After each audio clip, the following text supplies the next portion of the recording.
ಎಲ್ಲರಿಗೂ ನಮಸ್ಕಾರ. ಪಾವಗಡ ಪುರಸಭಾ ವ್ಯಾಪ್ತಿಯ ವಿಜಯನಗರ ಲೇಔಟ್ನಲ್ಲಿ ಬದುಕಲು ಯೋಗ್ಯವಾದಂತಹ ಯಾವುದೇ ಮೂಲಭೂತ ಸೌಕರ್ಯ ಗ್ರಾಮದಲ್ಲಿ ಕಲ್ಪಿಸದಿರುವುದಿಲ್ಲ ಎಂದು ಸಾರ್ವಜನಿಕರು ತಮ್ಮ ಆಗ್ರಹ ವ್ಯಕ್ತಪಡಿಸಿದ್ದಾರೆ. ನಮ್ಮ ಬಡಾವಣೆಯಲ್ಲಿ ಹಲವಾರು ಸಮಸ್ಯೆಗಳು ಇರುತ್ತವೆ, ಆದರೆ ಇಲ್ಲಿಯವರೆಗೂ ಅಧಿಕಾರಿಗಳಾಗಲಿ ಜನಪ್ರತಿನಿಧಿಗಳಾಗಲಿ ಸ್ಪಂದಿಸುತ್ತಿಲ್ಲ. ಶುದ್ಧ ಕುಡಿಯುವ ನೀರು, ಚರಂಡಿ, ಉತ್ತಮ ರಸ್ತೆ, ಬೀದಿ ದೀಪ ಯಾವುದೇ ಸೌಲಭ್ಯಗಳನ್ನು ನೀಡದಿರುವುದು ಅಧಿಕಾರಿಗಳ ಬೇಜವಾಬ್ದಾರಿಯಾಗಿದೆ. ಮೂಲಭೂತ ಸೌಲಭ್ಯಗಳನ್ನು ಒದಗಿಸಿಕೊಡುವಂತೆ ಅಲ್ಲಿಯ ನಿವಾಸಿಗಳು ಲಿಖಿತವಾಗಿ ಮೌಖಿಕವಾಗಿ ಪುರಸಭೆ ಮತ್ತು ತಾಲೂಕು ಆಡಳಿತಕ್ಕೆ ಮನವಿ ಸಲ್ಲಿಸುತ್ತಾ ಬಂದಿದ್ದಾರೆ. ಇದುವರೆಗೂ ಕೂಡ ಯಾವುದೇ ಪ್ರಯೋಜನವಾಗಿಲ್ಲ ಎಂಬುದು ಜನರ ಅಂತರಾಳದ ಧ್ವನಿಯಾಗಿದೆ. ರೋಡ್ ಸರಿ ಇಲ್ಲ, ಚರಂಡಿ ಸರಿ ಇಲ್ಲ, ಎಲ್ಲ ಸೊಳ್ಳೆ ಕಾಟ ಎಲ್ಲ ನೀರು ರೋಡಲ್ಲಿ ಹೋಗ್ತವೆ, ಗಾಡಿ ಓಡಾಡೋದಕ್ಕೂ ಪ್ರಾಬ್ಲಮ್ ಇದೆ. ಈ ತರ ಇದೆ ಇಲ್ಲಿ ವಾತಾವರಣ ಅಂತ ಅವರು ಬ್ಯಾಲೆನ್ಸ್ ಮಾಡ್ತಾರೆ. ನಾವು ಹೇಳಿದೀವಿ, ನಮ್ಮ ಕೌನ್ಸಿಲರ್ಗೆ ಹೇಳಿದೀವಿ, ಎಲ್ಲ ಹೇಳಿದ್ರು ಅವ್ರು ಆ ಥರ ಆಗಲ್ಲ ಅಂತ ಹೇಳ್ತಾ ಇದ್ದಾರೆ. ಪರಿಹಾರ ಮಾಡಬೇಕು ಆ ಥರ ಅವ್ರಿಗೆ ಹೇಳ್ತಾ ಇದೀವಿ. ನಾವು ವ್ಯವಸ್ಥೆ ಇಲ್ಲ ಅಂತ ಹಂಗೆ ನಾವು ಹೋಗ್ತಾ ಇದೀವಿ. ಕಂದಾಯ ಹಾಕಿ ಇರ್ತಾರೆ, ಕೇಳ್ತಾರೆ, ನಲ್ಲಿ ಕಂದಾಯ ಕೇಳ್ತಾರೆ. ಏನಪ್ಪ ಅವ್ರು ಬರೋದು ನಲ್ಲಿ ಕಂದಾಯ ಕೇಳೋದು, ಮನೆಯದು ಕಂದಾಯ ಕಟ್ರಿ, ನೀರಿನ ಕಂದಾಯ ಕಟ್ರಿ ಅಂತ ಹೇಳ್ತಾರೆ. ಇಲ್ಲ ಅನುಕೂಲ ಮಾಡ್ಕೊಡಲ್ಲ. ಬಂದು ಕ್ಲೀನ್ ಮಾಡಿ ಹೋಗ್ತಾರೆ. ನೋಡಪ್ಪ ನಮ್ಮ ಮನೆ ಮುಂದೆ ನಮ್ಮ ಹುಡುಗ ಜನ ಬಂದು ಮಕ್ಕಳೈತಿ ಇವಾಗ. ಅವ್ನು ಬೆಂಗಳೂರಿಗೆ ಹೋಗ್ಬೇಕು ಎಕ್ಸಾಮ್ ನಾಳೆ. ಕ್ಲೀನಿಂಗ್ ಎಲ್ಲ ಮಾಡ್ತಾರೆ, ಬಂದು ಕ್ಲೀನಿಂಗ್ ಮಾಡೋದಿದೆ, ಚರಂಡಿ ಗಲೀಜಿದೆ, ಕ್ಲೀನ್ ಮಾಡಲ್ಲ ಅವರು. ಚರಂಡಿ ಹಾಕಿದ್ರೆ ಮೊದಲೇ ಈಗ ಬಂದಿರೋದೇ ಡೆಂಗಿ ರೋಗ.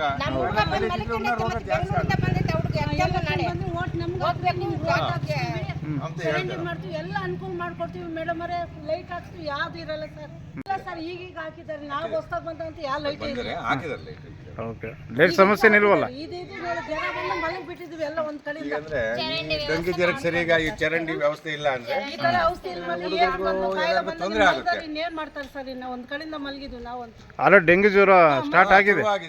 ಈ ತರ ಅವ್ಯವಸ್ಥೆ ಇದೆ ಅಂದ್ರೆ, ಈ ಗಲೀಜು ಇದೆಲ್ಲ ಇದೆ ಅಂದ್ರೆ ತೊಂದರೆ ವಾರಕ್ಕೊಂದ್ಸತಿ ಬರ್ತಾರೆ, ಪೇಪರ್ ಅನ್ನು ತೆಗೆದು ಹಾಕ್ತಾರೆ ಅಷ್ಟೇ. ನೀರ್ ಹೋಗಕ್ಕೂ ಕ್ಲೀನ್ ಆಗಿ ಮಾಡಲ್ಲ. ಎಲ್ಲೆಲ್ಲ ಪೇಪರ್ ತೆಗಿಯೋದು ಆ ಕಡೆಗೆ ಹಾಕೊಂಡು ಹೋಗ್ತಾರೆ. ನಮ್ಮನೆ ಬಾಗ್ಲಾಗ ಹೋಗ್ತದೆ ಸರ್.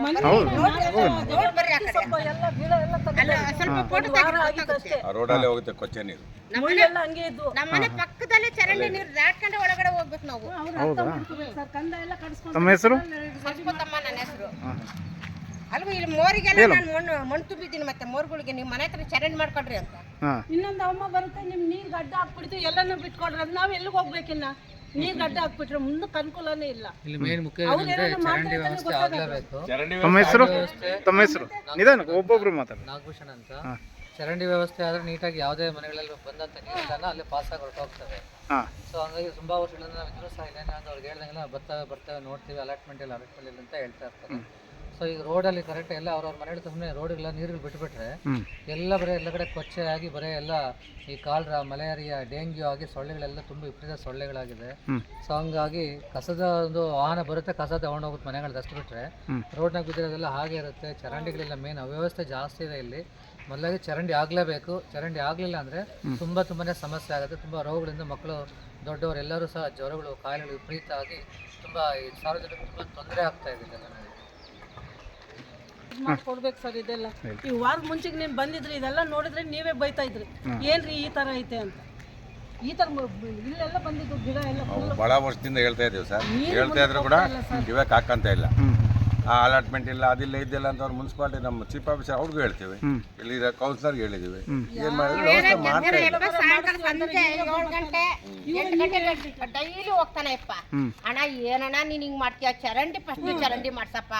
ಮಕ್ಳಿರೋ ಮನೆಗಳು, ಮೊಮ್ಮಕ್ಳಿಗೆ ಯಾವಾಗ ಆಸ್ಪತ್ರೆಗೆ ಎತ್ಕೊಂಡು ಹೋಗ್ತಿರ್ಬೇಕು ನಾವು ಅಂತೆಲ್ಲ ಹೇಳ್ತಾನೆ ಅದೀನಿ ನಾನು.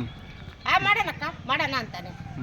ಮಲಗಿರೋದು ಸೊಳ್ಳೆ ಜಾಸ್ತಿ. ಯಾವಾಗ ನೀರು ಚರಂಡಿ ಅವ್ಯವಸ್ಥೆ ಇದೆ, ಚರಂಡಿ ನೀರು ಜಾಸ್ತಿ ಇರುತ್ತೆ. ಎಷ್ಟು ಹಾಸ್ಪಿಟಲ್ ಹಾಕಿದ್ವಿ ಗೊತ್ತಾ ನಾವು? ಅಷ್ಟು ಹಾಸ್ಪಿಟಲ್ ಹಾಕಿದ್ವಿ. ನರೇಂದ್ರ ಮೋದಿ ಅನುಕೂಲ ಮಾಡ್ಕೊಡ್ಬೇಕು, ನಾವು ಸಾಯ್ಬೇಕು ಅಷ್ಟೇ. ಈ ತರ ಎಲ್ಲ ಕಚ್ಚಿಸ್ಕೊಂಡು ದುರ್ಗಾ ದಾವಣಗೆರೆ ಅವ್ರ ಕೆಲಸ ಆಗೋವರೆಗೂ ಸುಮ್ಮನೆ ಆಯ್ತು ಮೇಡಮ್ ಅವ್ರೆ, ಹಂಗೆ ಮಾಡಿಸ್ತೀವಿ ಹಿಂಗೆ ಮಾಡಿಸ್ತೀವಿ, ಯಾರು ಮಾಡ್ಸೋದಿಲ್ಲ ಸರ್ ಇಲ್ಲಿ. ಸುಮ್ಮನೆ ಹೇಳೋದಷ್ಟೇ. ಎಲೆಕ್ಷನ್ ಟೈಮಲ್ಲಿ ನೋಡ್ಬೇಕು ನೀನು, ಆ ಮಾತಿಗೆ ಕರ್ಗೋಗ್ಬೇಕು, ದಾರಿ ಆಗುತ್ತೆ, ಅದಾಗುತ್ತೆ, ಇದಾಗುತ್ತೆ. ಚರಂಡಿ ಮೇನ್ ಚರಂಡಿ ರೋಡ್ ಮಾಡಬೇಕು. ಸ್ವಲ್ಪ ರೋಡ್ ನೀರು ಇದೆಲ್ಲ ತಗೊಳ್ಳಿ, ವಿಡಿಯೋ ತಗೊಳ್ಳಿ. ಇದೆಲ್ಲ ನೀರು ನಿಂತಿರೋದೆಲ್ಲ ಥರನೇ ಹೋಗ್ಬೇಕು ನೀವು ಎಲ್ಲ ಮತ್ತೆ ಮೇಯ್ನ್ ರೋಡಲ್ಲ ನಮ್ಮ ಮನೆಗೆ ಬರುತ್ತೆ ಅಂತ ಎಲ್ಲ ಅನುಕೂಲ ಮಾಡಿಕೊಟ್ರೆ ತಾನೇ ಮುಂದಕ್ಕೆ ಹೋಗೋದು. ನೋಡಿ ಸರ್ ಎಲ್ಲ ಕಂಪ್ಲೀಟ್ ಏನು ನಿಲ್ಲುತ್ತೆ ಇಲ್ಲಿ ಜಾಸ್ತಿ ಬರೀ ಕೊಚ್ಚೆ ಈ ಸೊಳ್ಳೆ ಎಲ್ಲ ಈಗ ಈ ಸೊಳ್ಳೆ ಇದೆ ನೋಡಿ ಈ ಸೊಳ್ಳೆ ಎಲ್ಲ ಇವ್ರಿಗೆ ಹೋದ್ರೆ ಅವ್ರು ಯಾರು ಇರ್ತಾರೆ ಯಾರು ಚೆನ್ನಾಗಿರುತ್ತೆ ಅದು ಎಲ್ಲ ಮನೆಯವ್ರಿಗೂ ಪ್ರಾಬ್ಲಮ್ಮೇ ಡೆಂಗ್ಯೂ ಇಲ್ಲಿದೆಲ್ಲ ಸ್ಪ್ರೇ ಮಾಡಿದ್ರೆ ಹೋಗೋದು ಅವ್ರ ಮನೆ ತಗೆ ಹೋಗೋದು.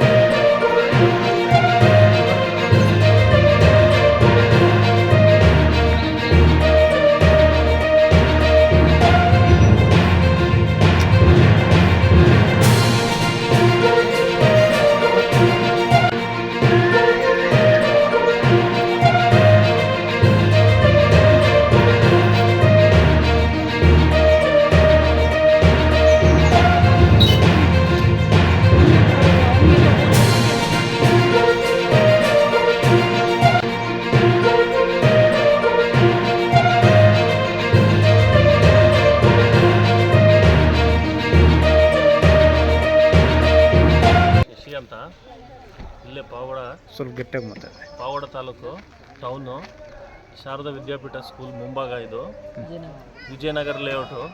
ಇಲ್ಲಿ ನಾವು ಒಂದು 10 ವರ್ಷದಿಂದ ವಾಸಿಸ್ತಾ ಇದ್ದೀವಿ. 10 ವರ್ಷದಿಂದ ಯಾವುದೇ ತರಹದ ಮುನ್ಸಿಪಾಲ್ಟಿಯಿಂದ ನಮ್ಗೆ ಯಾವುದೇ ಡೆವಲಪ್ಮೆಂಟ್ಸ್ ಇಲ್ಲ, ರೋಡು ಇಲ್ಲ, ಚರಂಡಿ ಇಲ್ಲ, ತುಂಬ ಪ್ರಾಬ್ಲಮ್ ಆಗ್ತಿದೆ. ಈಗ 10 ವರ್ಷದ ಹಿಂದೆಗಿಂತ ಈಚೆಗೆ ತುಂಬ ಮನೆಗಳಾಗಿದೆ. ಈ ಮನೆಗಳಾಗಿರೋದ್ರಿಂದ ಒಂದು ಚರಂಡಿ ವ್ಯವಸ್ಥೆ ಇಲ್ಲ.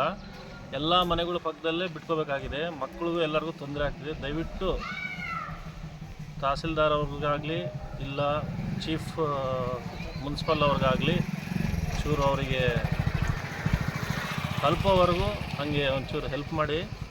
ತುಂಬ ತೊಂದರೆ ಆಗ್ತಿದೆ. ಎಮ್ ಎಲ್ ಎ ಸಾಹೇಬ್ರವರು ಕೌನ್ಸಿಲರ್ ಅವರಾಗಲಿ ಅವರು ಸಮೇತ ಒಂದು ಸಾರಿ ಬಂದು ವೀಕ್ಷಿಸಿ.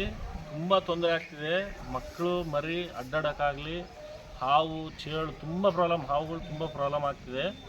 ದಯವಿಟ್ಟು ಒಂದು ಸರಿ ಬಂದು ವೀಕ್ಷಿಸಿ ನಮಗೆ ಸಹಾಯ ಮಾಡಿಕೊಡಿ. ಸರ್ ಸೊಳ್ಳೆ ಕಾಟ ಏನೋ ಜಾಸ್ತಿ ಇದೆ. ಈಗಿರೋ ಪ್ರಾಬ್ಲಮಲ್ಲಿ ಡೆಂಗ್ಯೂ ಬಂದರೆ ತೊಂದರೆ ಆಗ್ತಿದೆ. ಚಿಕ್ಕ ಮಕ್ಕಳು ತುಂಬ ತೊಂದರೆ ಆಗ್ತಿದೆ. ಇಲ್ಲಿ ಸ್ಕೂಲ್ ಇದೆ, ಒಂದು 400ರಿಂದ 500 ಜನ ಸ್ಕೂಲ್ ಮಕ್ಕಳಿದ್ದಾರೆ. ಯಾರೇ ಬಂದು ಇಲ್ಲಿ ಕೇಳೋರಿಲ್ಲ. ಮುನ್ಸಿಪಾಲ್ಟಿ ಅವರಂತೂ ಬಂದು ನೋಡ್ತಾರೆ, ಹೋಗ್ತಾರೆ. ಯಾವ ತರಹದ ಡೆವಲಪ್ಮೆಂಟ್ ಇಲ್ಲ. ಕಂದಾಯ ಸ್ಥಳೀಯ ನಿವಾಸಿಗಳಾದ ನಾಗಭೂಷಣ್, ಅಶ್ವಿನಿ, ರೇಣುಕಾ, ಯಶೋಧ, ನಾಗಮಣಿ, ಲಕ್ಷ್ಮಿ, ಆಶಾ, ರವಿ, ಸುಬ್ರಹ್ಮಣ್ಯಂ, ಶಶಿರವರು ಆಕ್ರೋಶ ವ್ಯಕ್ತಪಡಿಸಿದರು. ವರದಿ ಮಾರುತಿ MS ಮೀಡಿಯಾ.